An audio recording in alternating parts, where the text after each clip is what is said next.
GWKL is an amazing entry point into the varied and diverse scene that's happening in KL. As someone who hasn't spent significant time in Kuala Lumpur before this weekend, I feel like all of a sudden I've been immersed and I'm right at home, and it's given me a window into the complexities of the scene here that I wouldn't have been able to access otherwise on my own.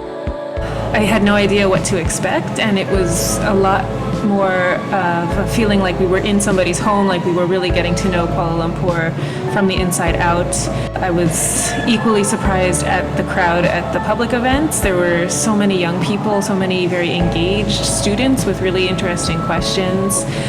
So I feel like we actually got a sense of seeing both the very local scene and a sense of, what it is to be part of this very cosmopolitan place that is KL. More than anything, it felt like it was a really wonderful place to have a conversation about dynamic change and contemporary art and the directions of contemporary culture, in no small part because the museum's mandate is looking at historical material but from a really cosmopolitan angle. I see a lot of possibilities, and particularly in how the young students and young artists seem particularly interested in figuring out their place, not just in Malaysia, but in Southeast Asia and the world, and seeing how vibrant the scene is and will be now that this younger generation is sort of coming up and coming into their own place.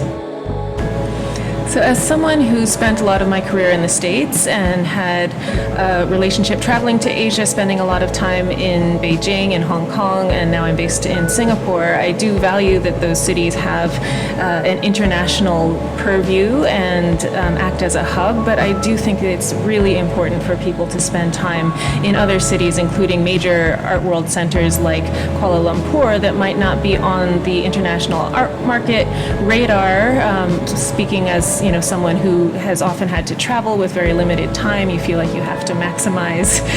the impact, and that's something that you can actually do quite easily here in Kuala Lumpur while getting the local flavor, getting an understanding of how it's not just about an extension of the art world centers that have existed for decades in Europe or in the States, but it's about the very new kind of art world that's being constructed here in Southeast Asia.